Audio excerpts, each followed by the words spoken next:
Welcome back to my channel. So this is part 5, the last part of my small business negotiation course. If you missed the earlier sections, you can find the link to those in the show notes. Now, this is the last section of the workshop, and before we wrap it up, I want to spend a bit of time explaining the tools and resources that are available to you in the paid version of the workbook. The link to that is in the show notes. It's just $20 Canadian. I want to talk to you about how to optimize those tools so you can grow in your confidence and in your competence, and so you can be successful and get what you deserve and desire in your negotiations. So let's talk about how to prepare for negotiations. Okay, we are nearly at the end of this workshop. We're in the last part. Before I wrap it up, I want to spend a bit of time tying together the tools and resources that are available to you in the negotiation toolkit. I want to talk about how to optimize those tools so that you can grow in your confidence and in your competence, and so that you can be successful and get what you desire and deserve out of your negotiations. So let's talk about how to prepare for a negotiation. There are a few things you need to be comfortable with before you go in. First, you need to know why you're great. If you aren't already in the practice of collecting client feedback, please start now. For one thing, you can use it for free to promote your products and services. Use what other people have said to provide validation for the quality of your work. Add it to your website. Create reusable social media posts. And for the purpose of negotiation, make sure you have that summary of what your clients and suppliers love about you on hand. Work associated with any negotiation is determining what to ask for and what to offer. So please don't ever go in cold. If a client or supplier phones you because they want to negotiate an offer with you right now, and you haven't had a chance to think about it, deflect. Even if you just buy yourself 20 minutes, you can run through that key exercise to determine your priorities and make sure you know what matters most to you. Because you need to understand, in the order of priority to you, what you'd love to get out of the deal and the point at which you need to walk away. If you don't know that going in, you're going to negotiate a weak agreement. You're going to leave things on the table. And then finally, you need to think about the other person. What do you think they want from you? Do you have values that align? Are there products and services that you offer or could customize that would meet important needs that they've maybe talked about in the past? In your negotiation toolkit, you're going to find 8 videos and accompanying worksheets that will help you prepare all of this information and more. So my recommendation is that you practice using them every time you negotiate until they become second nature. I built the program in this way for a reason. Rather than giving you one-time access to a long workshop with a ton of exercises in a long workbook, I built out that series of resources so you could practice with them over and over again. Now, that doesn't mean you'll need to repeat all the exercises every time. For example, you probably want to review your values on a quarterly basis. You might want to update your list of why you're great at the same time. But when it comes to negotiating with unique clients, suppliers, partners, and employees, you want to take the time to think through all the benefits and concessions that could be on the table for that negotiation. Preparation is key to negotiation success. And so again, that's why I've included that section on mindset management that helps you focus on being aware of those blind spots and actively managing them in the lead up to and during the negotiation.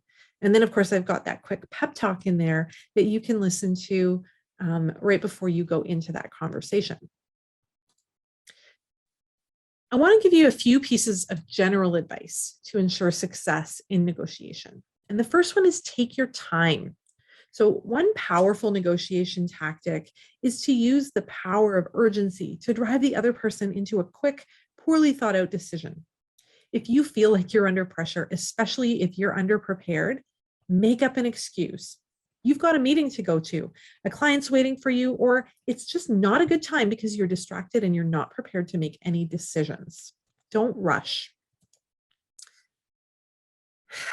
In negotiation terminology, the anchor is typically the first offer, and an anchor has tremendous power to restrain a negotiation. It works just like an anchor on a fishing boat. When that anchor gets planted, the boat will float around the anchor, but it'll be restricted in how far away it can drift. So experienced negotiators try to anchor the first offer and it's usually the financial component that they anchor, often at a level that's almost absurdly low. They don't think you're going to say yes to it, but they're trying to bet on the fact that it'll create a response in your brain that goes something like this. Wow, he offered me $100 an hour. I usually make $250 to $300 an hour. He must think I'm awful, or maybe he can't afford what I typically charge. Okay, let me see. The lowest I would accept would be $200 an hour. But I haven't worked for that in a couple of years. But if that's what he thinks I'm worth, I guess I'll offer that. So then you offer 200, and of course he says yes and secures that particular component of the deal at a savings of $100 an hour. That's the power of an anchor. So if you find this, you want to try and re-anchor. If you usually work for 300 an hour, 250 to 300 an hour, tell him that your standard rate is 350 and negotiate somewhere in between his rate and yours. And when you talk about his counteroffer, make sure you're comparing it to your anchor, not his. So that if, let's say you settle at 275 an hour, you can make him feel good when you remind him that he's getting a discount of $75 an hour. If the other person asks you what your lowest price is, smile, pause, and say, if I told you that, we wouldn't be negotiating. Why don't we talk about price later? And let's start with some of our other priorities. Once you start to disclose your minimum threshold on any of your negotiation items, you've given away the most important piece of information that you hold. At that point, the other person knows that they just need to stay persistent, and eventually you'll get there. So feel free to disclose the highest offer on your wish list, but never, ever tell them what your bottom dollar is, because that's exactly where they will go. You remember the conversation that happens in your head when the other person anchors really low. That's an example of negotiating in your head. I want you to practice negotiating out loud, not making concessions in your head. When you prepare for a negotiation, you'll know what you want to get out of it. Respect yourself enough to put your ideal terms on the table. The worst they can say is no. But too often, we make decisions about what we think the other person might be receptive to based on ideas floating through our own minds. And let's be clear, those ideas are often clouded by our blind spots. This is a recipe for giving away far too many concessions in a negotiation. You don't know what they're willing and able to pay until you ask. So verbalize what you're hoping for and see which terms they're fine with and negotiate on the rest. Just promise me you're not going to negotiate in your own head. Finally, be gracious but firm. Avoid backing yourself into corners by always reaffirming that you know you're going to be able to work together and land on a deal that works for both of you. You're always going to be optimistic. If you get stuck on something, a great tactic is to suggest you move on and talk about one of the other outstanding items, or say, you know what, let's just review what we've already agreed to, because that can focus on the positive, remind the other person that you've already come so far, and then also encourage them to know that you're there to work toward a mutually beneficial agreement. This is the last real piece of advice I'm offering you in a workshop that I designed for women entrepreneurs. And so I feel like it's fitting that I should tell you to just be yourself. Be gracious, be kind, and be honest about what your priorities are. Women are sometimes criticized in business, but it's when they come across as aggressive. And it's often because they're trying to be something that they're not. As a woman, you've been socialized to follow a strict code of appropriate behavior, love it or hate it. And while I'd love to toss that rule book out the window, I also know that women are amazing negotiators when they stop trying to act like men and simply negotiate like the women that they are. So use your empathy, draw on your values, be firm about what matters, and just be the gracious person that you are in business every single day. First time that you try negotiating after this program, you are going to surprise yourself, I promise you. You're going to ask for priorities and get them. You're going to catch yourself being sidelined by your blind spots and hopefully realign your mindset when you still have time. But no matter what happens, the first time you negotiate using what you've learned, you are going to learn so much about yourself. Because every time you negotiate, you learn which words work for you and which ones don't feel so good coming out of your mouth. You learn how to present your priorities without feeling awkward. You learn how to strengthen a relationship while you build an agreement. And you learn that you can actually make jokes and laugh. And that doesn't minimize the importance of the negotiation, but it can help to release some of your tension. And very importantly, you learn that, let me take a line from Glennon Doyle, that you can do hard things.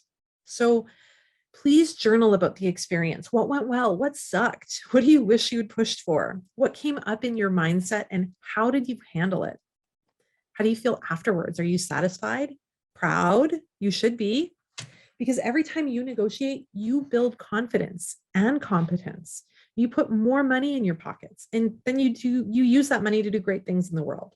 So please tell people, tell your friends, tell me, tag me on social media, send me an email, talk about it, and talk about it with the young women in your life, because you are now part of the club of women who know that you are capable of negotiating. You're actually made for negotiating. So let's normalize it. And then get out there and practice some more. So as you start to apply these lessons, I really do encourage you to start small in low risk situations, try with your family, and then build your confidence and your ability. It will be easier every single time you negotiate. And the more that you put the lessons from this program, the toolkit, into practice, the less you're going to need to think about them. Over time, you'll refine your own preparation techniques to the ones that work best for you and help you really focus on your priorities. You'll also really grow in confidence in listening to yourself. And when I say that, I don't mean the voice in your head that tells you you can't do this, but the gut, your intuition, your inner knowing that tells you when to push a little harder, when to pull back, and maybe when to be bold and cheeky and just ask for what you want. Because as Malcolm Gladwell famously said, practice isn't the thing you do once you're good. It's the thing that makes you good. I really hope that this was an eye-opening and helpful workshop, and that you've learned that you actually have tremendous strength to draw on as you start building your confidence and your competence in negotiation. So in the next file of this program, you'll find an evaluation form that asks you to provide your thoughts on the quality and content of the workshop. I would love it if you'd take a few minutes to do that right away while your impressions are fresh. I know you haven't worked through the toolkit yet, and that's okay. I've actually created a separate feedback form inside the toolkit module that you can send in as often as you want, actually. But I do want you to know that I read and value every piece of feedback that my students provide. So I encourage you to be honest. Tell me what you liked, tell me what you hated, but help me improve the program and provide even better support to women entrepreneurs to help them in their negotiation education. So you have access to the program for a year.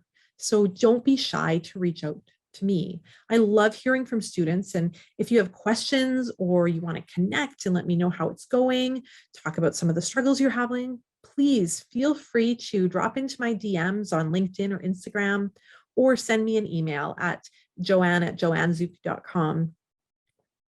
As with almost all small business owners, I rely on word of mouth, social media, the tags, and your feedback to help me grow my business and get this content into the hands of women everywhere. So if you like this workshop, if you found it useful, then please tag me on social media, encourage your fellow entrepreneurs to invest in this program for themselves. Now, I want to wish you the absolute best of luck as you start to put into practice the lessons that I've shared in this workshop. I hope that this is just the beginning for you in your negotiation education, that you'll continue to grow in your confidence and your competence, and that you'll continue to grow in your business. Thank you so much for watching this course. I hope that it's been helpful. Please let me know what you've enjoyed in it in the comments below. And please make sure you like this video and subscribe so that you get regular negotiation content in your home feed.